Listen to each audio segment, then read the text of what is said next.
बिस्मिल्लाहिर्रहमानिर्रहीम। अस्सलाम वालेकुम नाजरीन। Turkish 5th generation fighter jet से मुतल्लिक 3 अहम अपडेट्स निकल कर सामने आई हैं और इनमें से सबसे पहली अपडेट ये कि तुर्की अपने इस फाइटर जेट के अंदर जो रेडार इस्तेमाल करने वाला है, असेल्सन कंपनी ने उस रेडार को मुकम्मल तौर पर बना लिया है और इस वक्त उस रेडार के ऊपर टेस्टिंग चल रही है। असेल्सन के क्लेम के मुताबिक TFX फाइटर जेट के अंदर लगाए जाने वाले रेडार का साइज F-22 रैप्टर के रेडार के साइज से भी ज्यादा बड़ा होने वाला है। उसके अलावा सल्सन का यह भी कहना है कि हमारे रेडार के अंदर TRP मॉड्यूल्स की तादाद चाइनीज J-20 के अंदर इस्तेमाल होने वाले रेडार से भी ज्यादा है। ये सल्सन का क्लेम है। मैं इस बारे में कुछ भी नहीं कह सकता क्योंकि F-22 रैप्टर के नोस कोन के मुकाबले में J-20 का नोस कोन बहुत ज्यादा बड़ा है और इस बड़े नोस कोन के अंदर चाइना ने अच्छा खासा बड़ा रेडार लगा रखा है। लेकिन असेल्सन ये क्लेम कर रहा है कि हमारे रेडार के अंदर TRP मॉड्यूल्स की तादाद चाइनीज J-20 के रेडार के TRP मॉड्यूल से ज्यादा होने वाली है। असेल्सन ये दावा किन बुनियादों पर कर रहा है, ये तो जब ये रेडार निकल कर सामने आएगा उसी वक्त हम इस बारे में कुछ कह सकेंगे क्योंकि अभी तक जो असेल्सन रेडार शो कर रहा है वो रेडार TFX फाइटर जेट के अंदर इस्तेमाल नहीं होने वाला। TFX फाइटर जेट के अंदर जो रेडार इस्तेमाल होगा असेल्सन ने उसको दुनिया से छुपा रखा है। अब जो TFX फाइटर जेट से मुतल्लिक दूसरी अपडेट है वो भी बहुत ही ज्यादा अहम होने वाली है और ये अपडेट भी इस फाइटर जेट के रेडार से मुतल्लिक ही है। असेल्सन का कहना है कि TFX फाइटर जेट के अंदर हम एक रेडार को इस्तेमाल नहीं करने वाले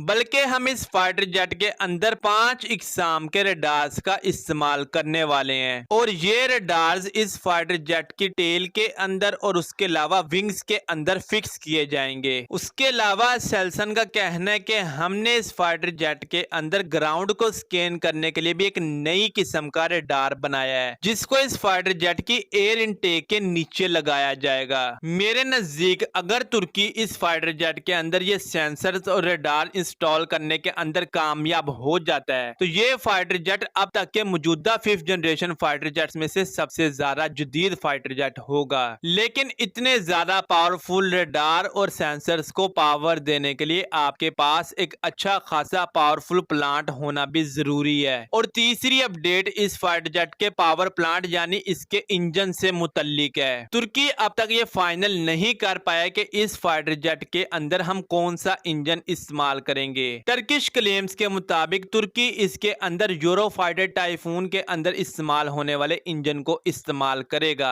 लेकिन यूरोफाइटर टाइफून के अंदर जो इंजन इस्तेमाल होता है वो इंजन इस फाइटर जेट की पावर रिक्वायरमेंट्स को पूरा नहीं कर सकता क्योंकि यूरोफाइटर टाइफून इस फाइटर जेट के मुकाबले में एक छोटा फाइटर जेट है। उसके अलावा यूरोफाइटर टाइफून की पावर रिक्वायरमेंट्स भी इस फाइटर जेट के मुकाबले में बहुत कम है। फिल वक्त तुर्की इस फाइटर जेट के अंदर F-16 फाइटर जेट के इंजन लगाकर टेस्टिंग कर रहा है और अब तक तुर्की ने इस फाइटर जेट के तमाम टैक्सी टेस्ट मुकम्मल कर लिए हैं और तुर्की बहुत जल्द इस फाइटर जेट की फर्स्ट फ्लाइट भी कंडक्ट करवाने वाला है। अब तक की रिपोर्ट्स के मुताबिक इस फाइटर जेट की जो पहली परवाज होगी वो F-16 फाइटर जेट के इंजन के साथ होगी। तुर्की उसके बाद इस फाइटर जेट के लिए इंजन को फाइनल करेगा। अब जो रिपोर्ट्स निकलकर सामने आ रही है उनके मुताबिक तुर्की अमेरिका से FA-18 सुपर हॉर्नेट के इंजन के बारे में बातचीत कर रहा है और तुर्की अमेरिका से FA-18 सुपर हॉर्नेट का इंजन मांग रहा है टेस्टिंग के लिए। उसके अलावा तुर्की F-15EX फाइटर जेट के अंदर इस्तेमाल होने वाले इंजन की तरफ भी देख रहा है और तुर्की ये कोशिश कर रहा है कि हमें F-15EX का इंजन ट्रांसफर ऑफ टेक्नोलॉजी के तहत मिल जाए। लेकिन अगर अमेरिका हमें वो इंजन फराहम नहीं करता तो उसके बाद हम FA-18 का इंजन अमेरिका से मांगे। इस वक्त तुर्की इन दोनों ही फाइटर जेट्स के इंजन के मुतालिक बातचीत कर रहा है अमेरिका से,